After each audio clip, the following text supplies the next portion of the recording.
extraordinary, that. I mean, if you'd have given me 1,000 guesses, I would not have come up with Scouting for Boys. I mean, you dare hardly say that without laughing, dare you? No, well, the Scouting for Boys, was he really? Yeah, I know. Joke. It's one of the oldest in the English language. Yes. I mean, the Scout movement was founded in 1907, and that joke was pretty prevalent in 1908. Was it? Yeah, Hutch, I think. No, the Scouts have been a subject of jokes for as long as they've been around. Yes. But it is an extraordinary book. It's an extraordinary book and an extraordinary story that you've done in this documentary, because Baden-Powell was clearly a very remarkable man. Again, I mean, I'd understood that he had a certain significance, but I didn't realise quite how big a star he was. Explain how big he was and why. Well, Baden-Powell was quite simply the most famous man in Britain. We'd gone through the Boer War, which was a bit of a disaster, and there was one high point. One small town called Mafeking held out. And Baden-Powell managed to defend this town against the Boers, largely by pretending to lay minefields when he didn't have any mines. He put sticks out and then had men walk past pretending to lay barbed wire. I mean, there wasn't any. And the Boers were way up on the hill and they couldn't see. Yes. And he decided that the whole of war was basically a performance. So Mafeking was a terrific success. He put on shows, he played games, he organised cricket matches, and the British public went mad.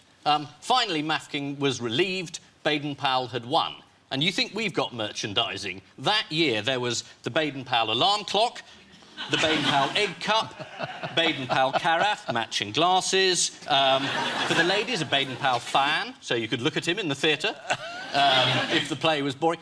Everyone was Baden-Powell mad, and he was, you know, a major national hero, and that meant that every little boy in the whole country wanted to be Baden-Powell. But then he comes out, and what kind of a Britain did he go back to? What were the problems that he returned to?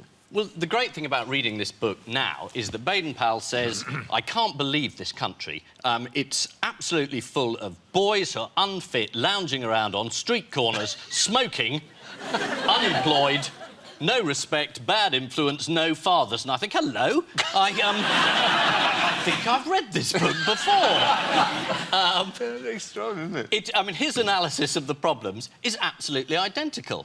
And the Edwardians, I mean, a lot of them were a funny lot, so there were various writers around saying, yes, we've got this underclass, we should basically sterilise all of them. Working classes, let's top them or castrate them. Which, again, Baden-Powell said no. He was an optimist. He said, these are extraordinary boys. He said, there's no such thing as a bad boy, only a bad influence. Sort of hug a hoodie, there is nothing new here. You put Cameron in the big hat and we know where we are. and he said, I'm going to come up with something that'll turn these boys from sort of unhealthy, fat loafers, he didn't like loafers, into active citizens. And that's what Scouting for Boys in this very bonkers form was meant to do. And at its peak, I mean, how many did he convert to the cause? The amazing statistic is, in the last century, 500 million people went through the Scouting movement. Were you a Scout? I wasn't a Scout. No, were you, Patrick? I was a cub. I was a cub. Mm-hmm. I got banned for fighting. But you were exactly the sort of boy he wanted. He wanted the spirited ones.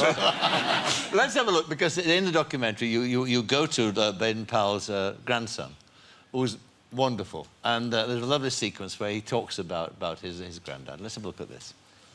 Like a lot of children, I was just like a rattling cage. I was always asking questions. It was, shut up, oh, go and do something, oh, go and play.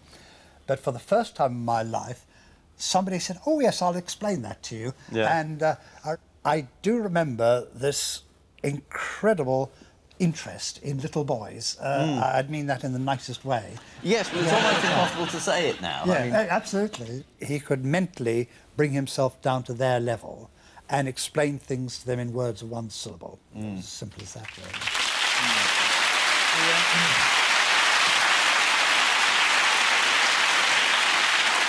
What about his sexuality? I mean, was he homosexual, do you think? I think he was probably a very repressed Edwardian homosexual, so repressed that the question hadn't occurred even to him. He was very, very fierce about the perils of of incontinence and beastliness. Self-abuse. Self-abuse, if we have to go there. But, you know, being Baden-Powell, he decided he should write about this. And so he wrote a chapter about this to put in Scouting for Boys. And the publisher took one look at it and said, I don't think we really want to put this in.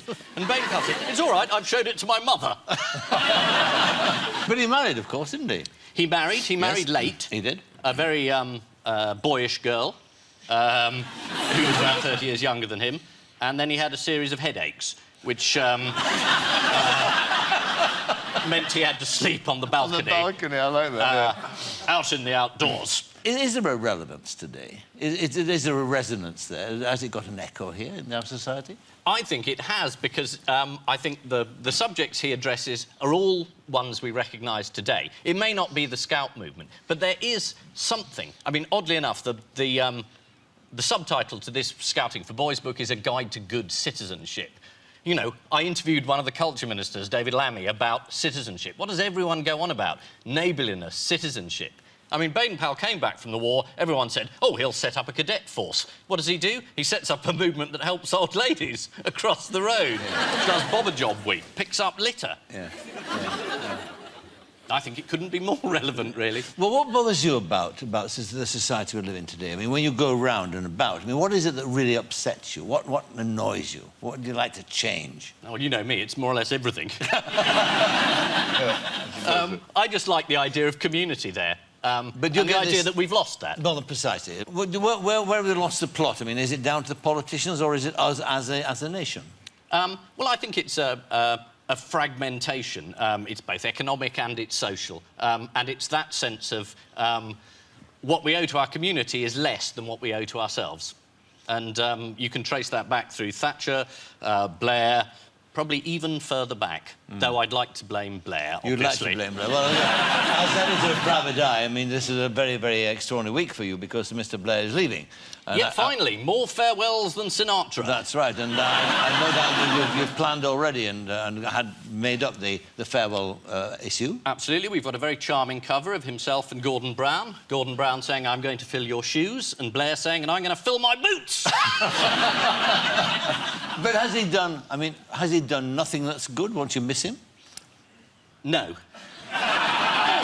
No, I'm not going to miss him at all. It's high time he was gone. I mean, what is it that you so dislike about him? What is it? I think what I really dislike is all that initial optimism and opportunity, all basically just... You feel let down? Blown away in a sort of orgy of presentation, spin and failure. Will it change? Will it change? Who knows? We don't know what's going to happen next. Well, I mean, Brown will take over. Brown will take over. It could be a couple of weeks. Yes. And then we could have another election. Boris Johnson? Boris. Boris for Premier. Boris is going to be in the Cabinet. I mean, what a thought. Vote Old Etonian. And what about Mr. Cameron? Vote one, get all of them. What about Mr. Cameron? Mr. Cameron, yes, he's coming, yes. Which is good news for comedy. Yeah, we've had enough of minor public school boys like Blair. Yeah. Let's have a major public school boy. Now, what about this 20 years when you first took over on Private Eye? There was a lot of opposition to you. They said it would never last, and you saw it through. You had, of course, a baptism of fire, and in a sense, the 20 years have come full cycle because Bob Maxwell was your first baptism of fire, wasn't it, on the... He was. On the magazine. He sued me the first week I was editor of Private Eye. I lost £250,000 to him. First week. And then last week I watched it again. On the television? On the television. Yeah. I thought, oh, God, he's come back from the grave. And what do you make of it? Was it a fair depiction of what he was like? I thought it was very kind to him. Do you? I mean, I wasn't scared. The one thing about Maxwell is he was terrifying. He once said, I'm going to swat Private Eye like a fly. And he was rather terrifying in the flesh. He was a big man, physically very impressive. Yes, and he had a vast appetite, and I felt at my size he might eat me. I mean, what about the definition of private eye? I mean, how do you see your role? I mean, a lot of people say, well, really what it is, it's a kind of it's a forum for discontented hacks, you know, get spite, hate this person, hate that person. I mean, what is its function? Do you see it as? I see its function as rather nobler than that. You would? I think it's for the exposure of vice, folly and humbug. Ah, very good. Which is an 18th century definition. Yes. It's also a forum for cheap jokes, obviously. But no, the essential function of the eye is exactly the same. It's to question the official line, whether it's Thatcherite, Blairite or whatever the government is. And to be honest, in Blair terms, when he first came in, everybody said, this isn't funny. What do you want, the Tories back? How dare you laugh at Tony Blair? Yes. And now, they're all writing in saying, come on, get him! Yes, that's right. There's been an extraordinary reversal and change around. There really has in the public mood, that's for sure. OK, well, look, your documentary is going out BBC 4 on Monday. It's a splendid watch. It really is. It's an amazing old character, and I loved watching it, and I'm kind of very fond of the old boy, I must say. So, Ian Hislop, thank you very much indeed. Thank you. Ian Hislop.